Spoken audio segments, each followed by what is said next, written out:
Assalamualaikum warahmatullahi wabarakatuh. Bismillahirrahmanirrahim. Alhamdulillahirabbil alamin. Wassalatu wassalamu ala asyrafil mursalin sayyidina wa habibina wa syafi'ina maulana Muhammad wa ala alihi wa sahbihi wa sallim tasliman katsiran bi rahmatika arhamar rahimin. Adada khalqihi ta'ala wa rida nafsihi وزنة عرشه ومداد كلماته كما يحب ربنا ويرضى سبحانك لا علم لنا إلا ما علمتنا إنك أنت العليم الحكيم سبحانك لا علم لنا إلا ما علمتنا إنك أنت العليم الحكيم ربنا انفعنا ما علمتنا رب علمنا الذي ينفعنا رب فقهنا وفقه أهلنا وأحبابنا وجميع المسلمين والمسلمات برحمتك يا أرحم الراحمين نعوذ برضاك من سخطك وبمعافاتك من عقوبتك ونعوذ بك منك لا نحصي ثناء عليك أنت كما أثنيت على نفسك يحيى قيوم رحمتك نستغيث يحيى قيوم رحمتك نستغيث يحيى قيوم رحمتك نستغيث أصلح لنا شأننا كله ولا تكلنا إلى أنفسنا طرفة عين سبحان ربك رب العزة عما يصفون وسلام على المرسلين والحمد لله رب العالمين.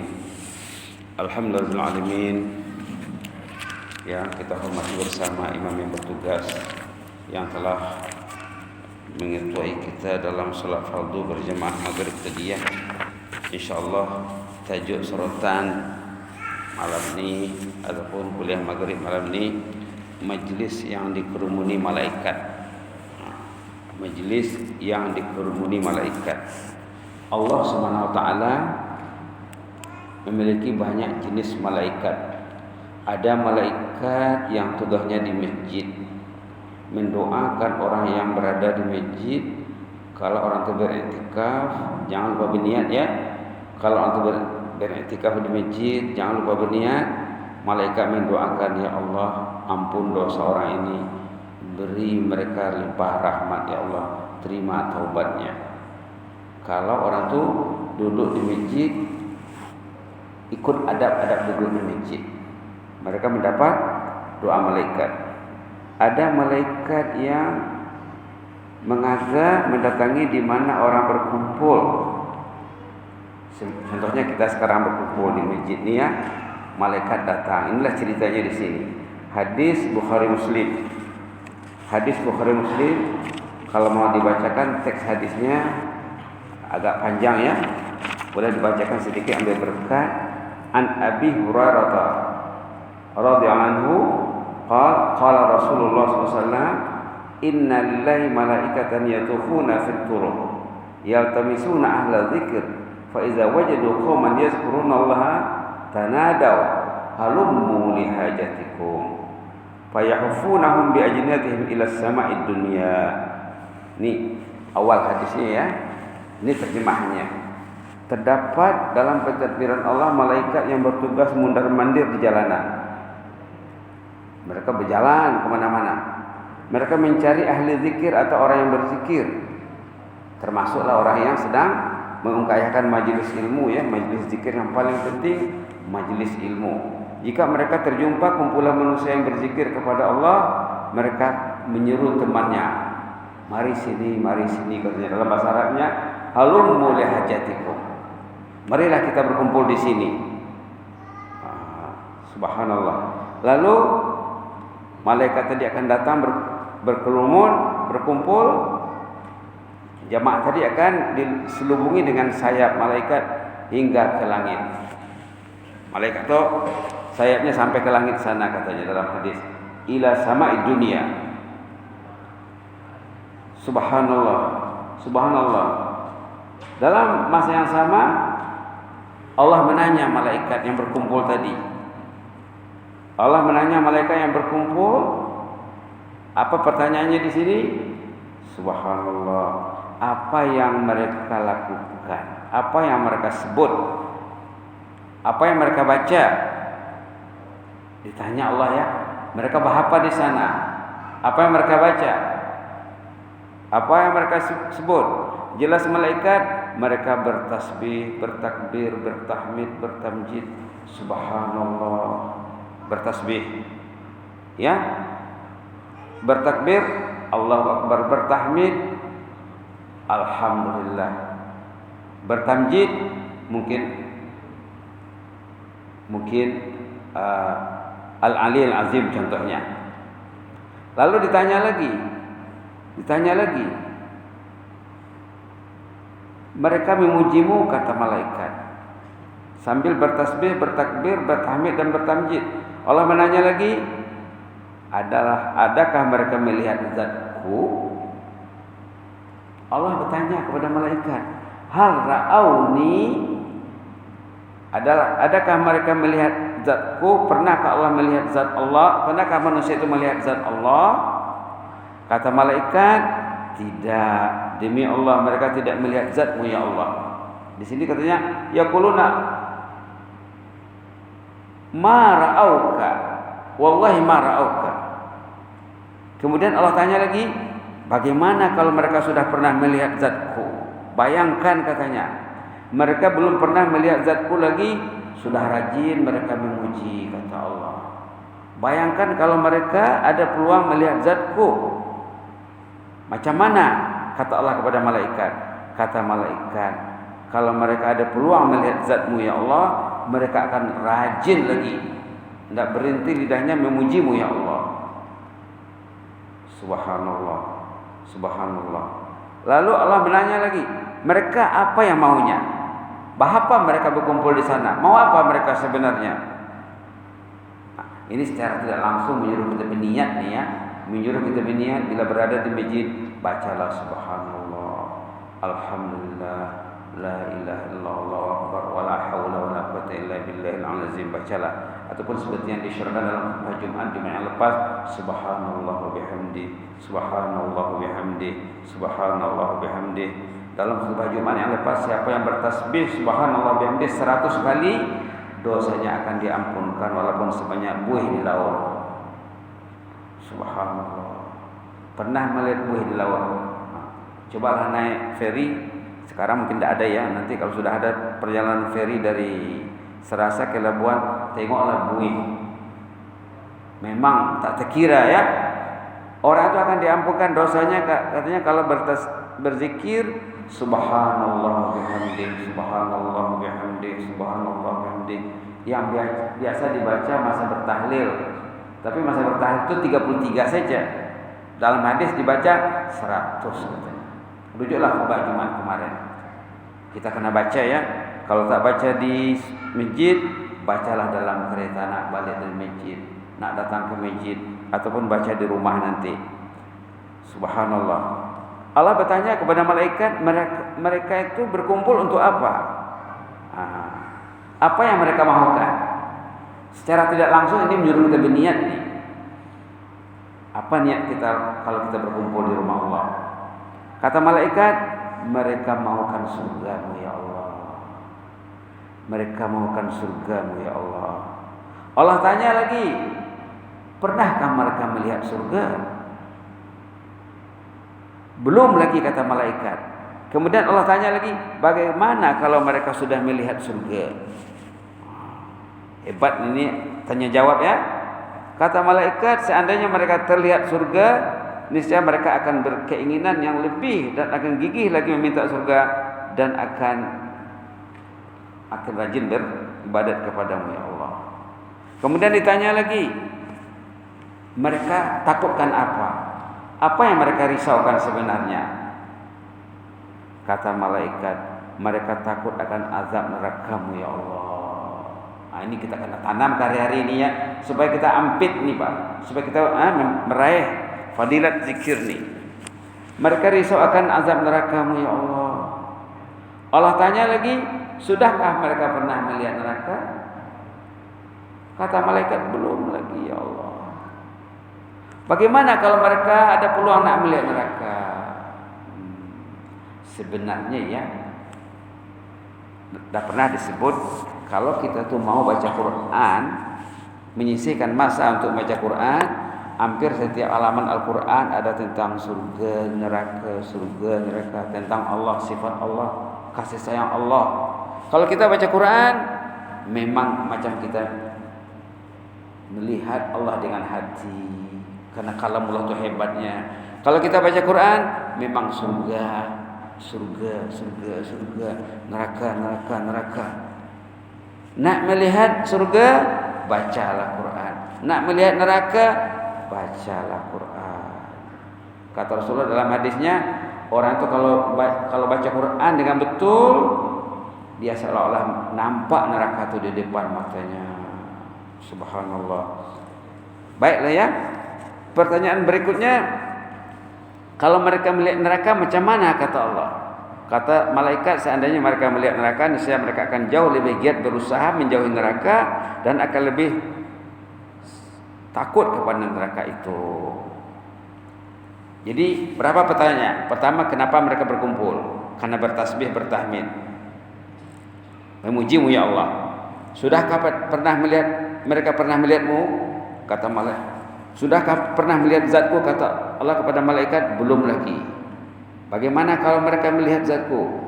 Katanya mereka akan lebih rajin. Kemudian mereka mau apa sebenarnya? Mau surga. Sudahkah pernah melihat surga? Belum lagi kata malaikat. Macam mana kalau mereka sudah pernah melihat surga? Mereka risaukan apa? Takutkan neraka. Ini ya sifat-sifat mukmin nih ya. Sifat mukmin cinta Allah, cinta surga, takut neraka. Kalau neraka tak diingat, kalau neraka tak ditakuti, itu hati orang itu sakit. Kalau surga tidak digemari, hatinya sakit. Kalau Allah tidak dicintai, hatinya sakit. Kalau orang itu tidak cinta Allah, berarti dia cinta benda lain. Berarti cintanya diisi dengan penyimpangan cinta. Nanti ada ayatnya dalam surah At-Taubah. Salah dalam mencintai. Seterusnya di akhir soal jawab antara malaikat yang mengkerumuni ya, yang berkerumun mendatangi majelis tadi, di akhirnya Allah mengisytiharkan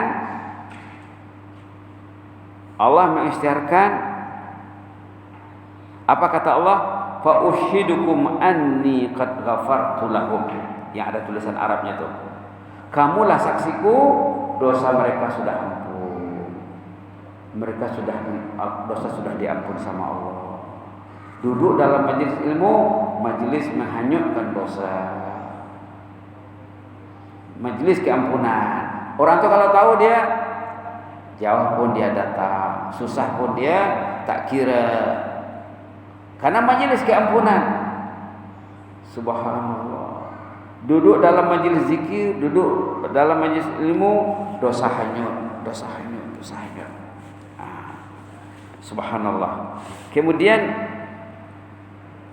ada lagi yang aneh di sini. Kata malaikat, tadi ada si fulan bin fulan, dia bukannya duduk, dia masuk sekejap saja. Dia ada hajat dengan jemaah yang hadir dalam majelis ilmu, mungkin nak ambil kunci ke, nak serahkan benda ke, dia tak duduk, masuk sekejap dia keluar katanya. Ini ceritanya di sini. Itu macam mana statusnya? Kata malaikat, kalau yang hadir dia dari awal sampai akhir, itu jelas dapat keampunan dosa. Ini dia masuk sekejap, kemudian dia beredar. Macam mana statusnya kata malaikat? Kata Allah dalam hadisnya, sama juga dia pun dapat keampunan. Itulah kesimpulannya ya. Dalam bahasa Arabnya di sini, qala humul qaum la yashqa bihim jalisuhum. Mereka semuanya adalah ahli majelis yang terpilih, tak patut orang yang berada dalam majelis tersebut dikecewakan. Hadis Bukhari Muslim, kalau buka kitab Riyadhus Shalihin hadis nomor 1447. Jadi kesimpulannya, kaidah mudah menyelamatkan diri dan insan tersayang. Tunggu apa lagi? Maksudnya apa?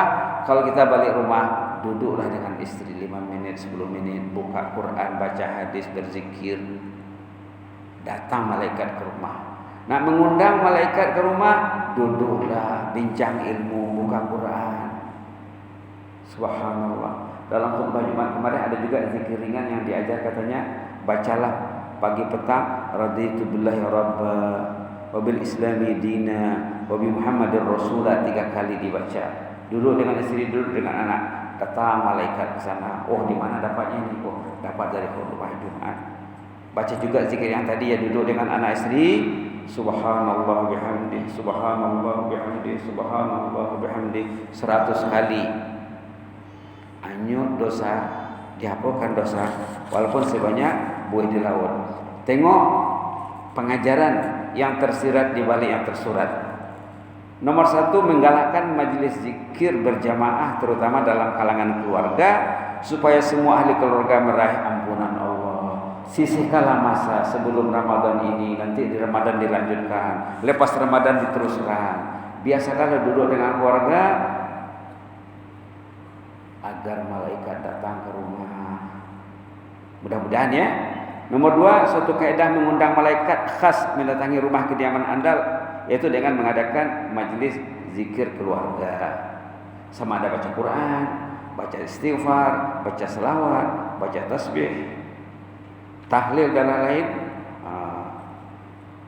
Yang ketiga, sangat mulia dan agung insan yang berzikrullah. Allah dan malaikat memantau kegiatan mereka. Subhanallah. Mulianya orang yang berzikir. Allah dan malaikat memantau. Ada malaikat khas yang mencari di mana orang berkumpul. Di masjid, di pejabat, di rumah, dalam kereta. Kalau dalam kereta kita berzikir dengan keluarga, antar anak pergi sekolah kita berzikir, ayo berzikir subhanallah bihamdi, subhanallah bihamdi, subhanallah bihamdi. Ikut malaikat di atas kereta itu, insyaallah. Perlu mengetahui dan menghayati variasi zikir dan makna zikir tersebut seperti tasbih, takbir, tahlil, tahmid, tamjid dan lain-lain. Perlu kita ketahui jenis-jenisnya. Perlu meningkatkan keyakinan dan ma'rifah kepada Allah. Kelazatan zikir Anda bergantung kepada ma'rifah Anda. Nak meningkatkan kemanisan zikir, belajarlah tentang sifat-sifat Allah, tentang kebesaran Allah, agar orang itu tidak pernah jemu berzikir. Subhanallah. Dulu pernah dibacakan, disebutkan cerita ya, cerita jemaah yang tekun berzikir. Dia ni stroke. Mungkin jemaah masih ingat lagi ya. Ada jemaah dia datang ke Brunei, Pak. Jumpa dengan hamba di salah satu majlis kuliah subuh. Dia nangis berjumpa. Dia cakap apa? Saya selama Ustaz ceramah tadi menangis, saya katanya. Kenapa Tuhan menangis? Karena ceramah yang Allah sampaikan serupa dengan apa yang terjadi kepada diri saya. Apa rupanya yang terjadi? Suatu hari katanya saya stroke. Dia masuk hospital. Sebelum dia stroke, dia sudah beli tiket nak pergi umrah, dah diuruskan visa. Time dia nak berangkat, dia masih stroke, masih terbaring di hospital. Kemudian dicakap sama doktor, maaflah doktor, benarkah saya keluar? Saya ada Allah, saya akan berzikir. Berzikirlah dia, keluar hospital bertungkat. Di airport dia bertahan dengan troli. Kebetulan dia punya flight Jakarta, Phnom Penh, Jeddah. Ini berangkat dari Jakarta, tapi berjumpanya di Brunei. Sepanjang perjalanan tidak berhenti berzikir. Subhanallah walhamdulillah wa la ilaha illallah wallahu akbar wa la hawla wa la quwwata illa billahil aliyyil azim. Coba kita baca subhanallah walhamdulillah wa la ilaha illallah wallahu akbar wa la hawla wa la quwwata illa billahil aliyyil azim. Itu dibacanya. Naik kapal terbang dari Jakarta, transit di Phnom Penh sampai ke Jeddah. Tiba di Jeddah, tidak ada stroke-nya. Hilang stroke-nya. Sehat, lebih sehat daripada awal. Kawan-kawannya 5-6 orang tercangang, wah, haji ini tadi susah nak berjalan pakai tungkat, sekarang subhanallah. Itulah ya fadilat zikir. Fadilat zikir. Dia yakin dengan hadis kudusi. Ada hadis kudusi mengatakan, ana ma'a abdi ma dzakarani wa taharrakat bi syafatah. Kata Allah, ana ma'abdi. aku bersama hambaku ma dzakarani, selagi dia berzikir, wa taharrakat bi syafatah, selagi bibirnya menyebut-nyebut namaku, kata Allah. Allah bersamanya. Apa maknanya? Allah akan tolong dia, Allah akan layan dia, Allah akan belai dia, Allah akan sayangi dia. Berapa jam lah tuh ya? Jakarta penuh penjeda berapa jam? Katalah 10 jam. 10 jam berzikir, yakin dia Allah akan melayannya, hilang stroke-nya. Kalau dia tidak keluar dari hospital, 2 minggu duduk di hospital mungkin belum tentu lagi sembuh stroke-nya. Bukan senang ya? Ini sehat. Ya tak? Kebetulan satu pagi itu Amba berceramah kuliah subuh di salah satu masjid di Bandar Sebergawan. Dia ada di situ. Lepas ceramah dia datang. Subhanallah Ustaz, isi ceramah Ustaz sama dengan cerita yang terjadi pada diri saya, katanya. Dia nangis. Subhanallah. Itu zikir ya. Itu zikir fardi itu. Zikir bersendirian. Yang ini tajuk sini zikir berjamaah. Baik.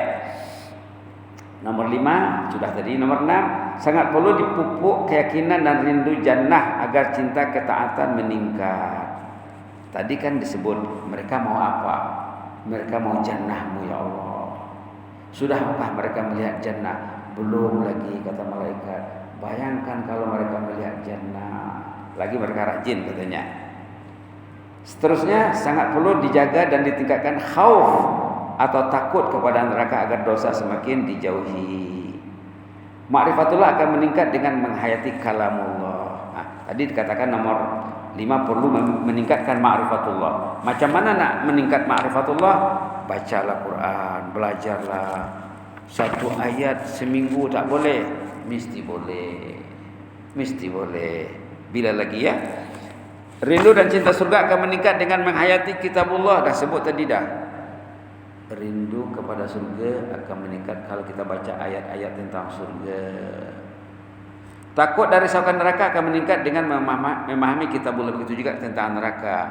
Dah sebut tadi, hampir setiap halaman ada surga, ada neraka, ada cinta Allah dalam Quran. Insan yang malas dan tak berzikir adalah mangsa tipu daya syaitan. La haula wala quwwata illa billah. Tengok ayatnya ya. Tengok ayatnya di sini. Orang yang tak berzikir itu mangsa syaitan. La haula wala quwwata illa billah. La haula. Dulu dah pernah disebut. Boleh lihat lagi halaman 544 ayat 19. Halaman 544 ayat 19 surah Al-Mujadilah. Surah Al-Mujadilah. A'udzubillahi minasyaitonirrajim. Istahwadha 'alaihimus syaitan fa'ansahum zikrallah. Ulaika hizbus syaitan. Ala inna hizbas syaitani humul khasirun. Yang tak berzikir itu geng syaitan. Subhanallah. Istahwadha 'alaihimus syaitan. Manusia itu dikontrol, dikawal oleh syaitan. Subhanallah. Manusia itu dikawal oleh setan, dikontrol oleh setan. Fa'ansahum zikrullah. Setan jadikan mereka lupa berzikir. Tidak ada zikir dengan istri, tidak ada zikir dengan anak. Pergi sekolah, tidak ada zikirnya. Balik sekolah, kosong. Pergi kosong. Pergi kerja, apa dibacanya? Balik kerja, berapa kali satu hari? Berapa anak yang diantar ke sekolah? Dah berapa tahun berulang ke sekolah? La ilaha illallah. Berapa menit satu hari? Seminggu berapa? Sebulan berapa? Fa'ansahum zikrullah. Syaitan jadikan mereka itu lupa berzikir. Ulaika hizbus syaitan. Itulah geng syaitan. Itulah grup syaitan. Ala inna hizbas syaitani humul khasirun. Geng syaitan itu hidup dalam kerugian. Hati-hati ya. Hati-hati. Nomor 11, insan yang malas dan tak berzikir adalah mangsa tipu daya syaitan. Kerja dan misi setan adalah agar manusia lalai dari zikrullah. Itu dalam ayat tadi ya. Pada zaman sekarang disadari atau tidak, ramai manusia yang mengundang setan datang ke rumahnya. Patutnya tadi kita mengelagau malaikat datang ke rumah. Orang sekarang mengundang setan datang ke rumahnya. La ilaha illallah. Suami undang setan, istri undang setan, anak-anak mengundang setan, berkerumun setan di rumahnya. La haula wala quwwata illa billah. Tajuk kita apa? Majelis yang dikerumuni malaikat. Ini terbalik. Rumah yang dikerumuni oleh setan zaman sekarang dia cakap. Ada kalanya media genggaman adalah habuan malaikat dan ada kalanya habuan setan, musuh terkutuk. Pandai-pandailah nak jadikan habuan malaikat ni, jangan buat benda yang setan suka. Subhanallah. Adakah Anda tergolong konco setan? Itu tadi ayat apa tadi? Ayat 19 tadi. Ulaika hizbus syaitan, mereka itu kroni syaitan. La ilaha illallah. Terang dalam ayat itu ya. Terang dan jelas dalam ayat itu. Ulaika hizbus syaitan, itulah kumpulan setan, konco setan. Perkara magfirah ya, keampunan. Perkara magfirah adalah termasuk sesuatu yang asal dalam kehidupan mukmin. Kan dalam hadis tadi Allah mengisytiharkan kepada malaikat, kamulah saksiku, dosa mereka sudah ampun. Magfirah itu ya, keampunan.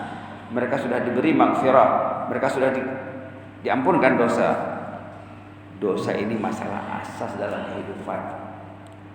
Karena berusaha kita mencari pendekatan macam mana supaya dosa hari terminimize, dipadam, jangan ditambah.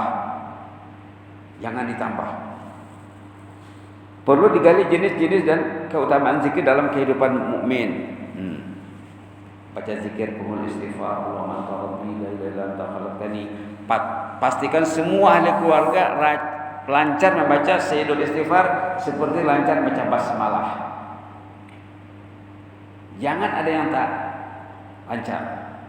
Pastikan semua anak-anak lancar membaca sayyidul istighfar. Ayo baca sayyidul istighfar. Allahumma anta rabbi la ilaha illa anta khalaqtani wa ana 'abduka wa ana 'ala 'ahdika wa 'ahdika mastata'tu a'udzu min syarri ma sana'tu. Abu laka bi ni'matika 'alayya wa abu bi dhanbi faghfir li fa innahu la yaghfiru dhunuba illa anta. Zikir yang disampaikan dalam khutbah Jumat kemarin juga coba kita jadikan sunnah dalam keluarga.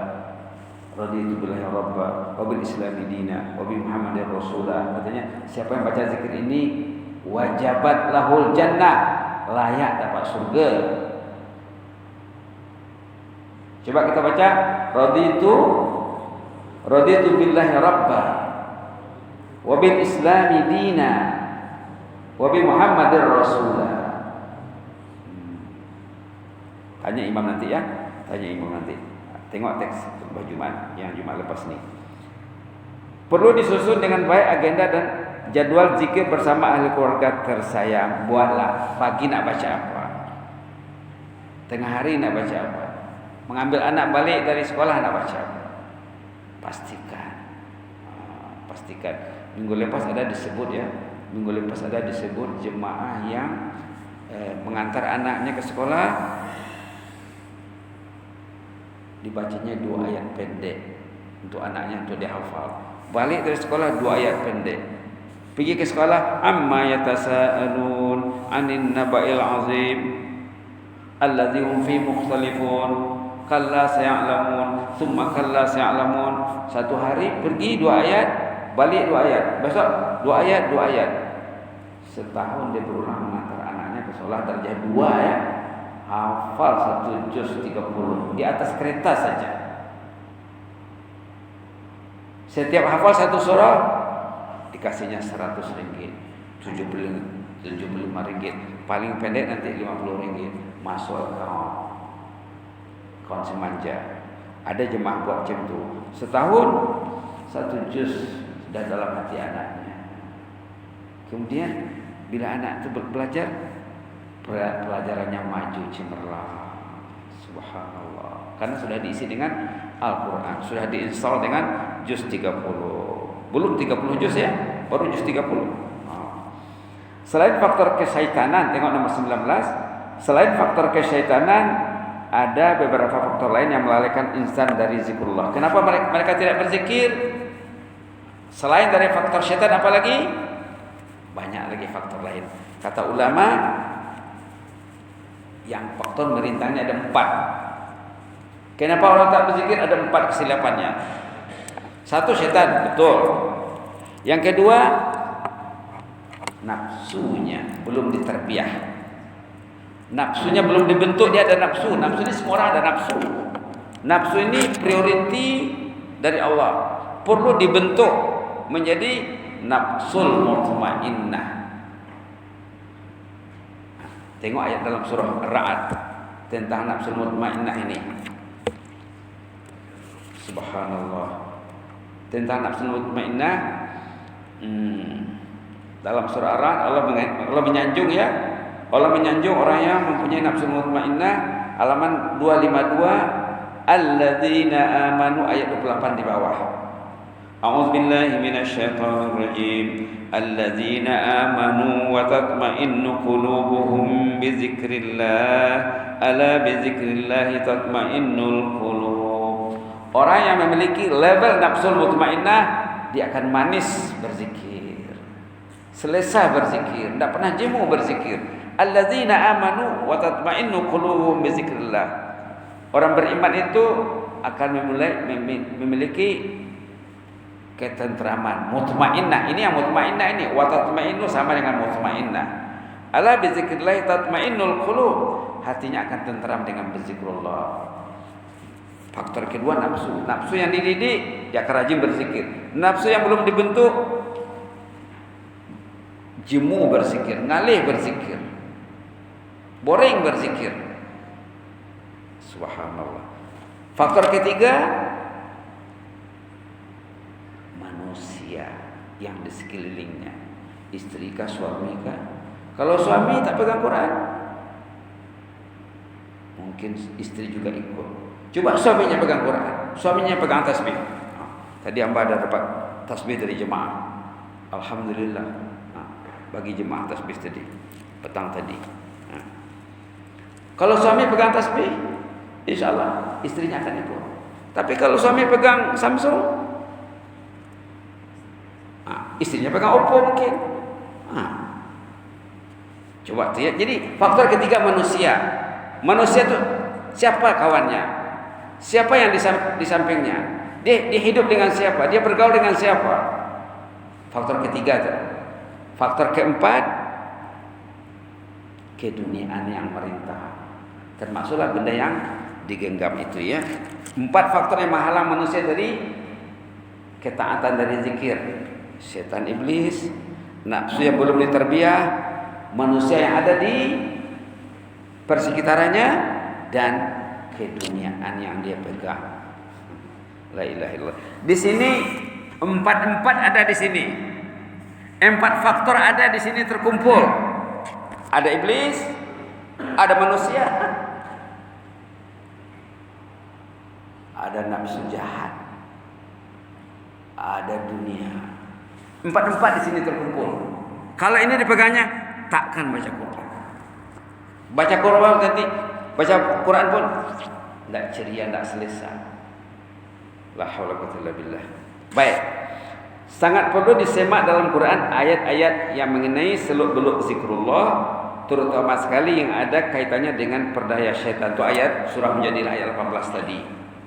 Orang itu katanya dikawal oleh setan, dikontrol oleh setan, lalu dijadikannya orang itu lupa berzikrullah. Malah orang itu menjadi konco setan, kroni setan, hidupnya rugi. Suami tak berzikir rugi, istri tak berzikir rugi. Anak-anak tidak dididik dengan zikrullah rugi. Nanti meninggal ayah, meninggal ibu, tinggal anak, tak dididik dengan zikir. Apa kerja anak itu nanti? Mengirim dosa hari-hari sama mak bapaknya. Mak bapak sudah mati, dosanya hidup mengalir menerusi anak yang tidak dididik. Kan rugi. Ulaika humul khasirun. Itulah mereka yang rugi. Ini yang di bawah ini komentar jemaah nih. Pernah hamba tulis artikel tadi, hadis tadi, kemudian suruh jemaah kasih komentar. penuntut. Ini komentar penuntut. Komentar 1, komentar 2 tu penuntut yang kasih komentar. Kita lihat komentar 1. Masya Allah katanya, tabarakallah. Mula saya tidak mampu berkata apa, lagi membayangkan betapa besar dan luasnya kasih sayang, keampunan dan rahmat Allah Azza wa Jalla. Dan dalam artikel Durian Runtuh, ini tajuknya bagaimana Pak Durian Runtuh tajuknya. Katanya tak terbayangkan macam mana digembiranya membaca artikel ini. Mudah-mudahan kita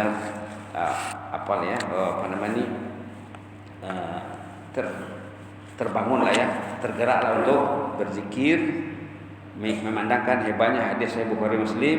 Allah menugaskan malaikatnya, ada petugas malaikat khas mencari di mana orang berzikir. Kalau dijumpa dia akan dipanggil kawannya ke sana.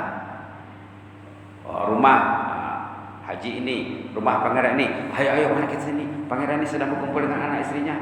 Datang malaikat ke sana. Subhanallah. Indahnya ahli zikir, apalagi kita berada di negara zikir. Pemimpin kita selalu sebut tentang zikir. Kita perlu membuktikan ya yang kita memang cinta negara zikir ini, supaya amal kita selamat, supaya dapat keampunan dosa. Setiap berkumpul dengan anak istri, datang Allah mengisytiharkan, sebut sama malaikat, dosa mereka sudah ampun, dosa mereka sudah ampun, dosa mereka sudah ampun. Jadi kita susun sendirilah agenda ya. Kita akan susun sendiri agenda dengan keluarga. Mau zikir apa, jam berapa menit, 10 menit satu hari, 10 menit siang, 10 menit malam, pagi atau petang, ataupun macam disebut tadi, antara anak sekolah nak baca Qul Huwallahu Ahad lagi hebat ya. Qul Huwallahu Ahad satu kali baca sepertiga Al-Quran, 3 kali baca insyaAllah 1 khatam Al-Quran, 10 kali Qul Huwallahu Ahad dapat 1 rumah di surga. Subhanallah. Tak sampai semenit, 10 kali surat Ikhlas siap 1 rumah di surga. Subhanallah, subhanallah. Nanti Allah menanya malaikat, kenapa mereka baca Qul Huwallahu Ahad? Ingin masuk surga ya Allah, ingin banyak aset di surga, ingin banyak properti di surga ya Allah, supaya mereka masuk surga nanti. Allah lebih tahu lagi ya niat kita. Mudah-mudahan mengampunkan dosa kita. Amin ya rabbal alamin. Allahumma zidna wa la tanqusna, Allahumma zidna wa la tanqusna, wa akrimna wa la tuhinna, wa a'tina wa la tahrimna, wa athirna wa la tu'sir alaina, wa adina warḍa'na ya karim. Na'udzu biridaka min sakhatik, wa bimu'afatika min 'uqubatik, wa na'udzu bika minka la nuhsi thanan 'alaika anta kama asnaita 'ala nafsik. Rabbana atina fid dunya hasanah wa fil akhirati hasanah wa qina azabannar. Subhana rabbika rabbil izzati amma yasifun wa salamun 'alal mursalin walhamdulillahi rabbil alamin. Amin amin. Taqabbalallahu minkum.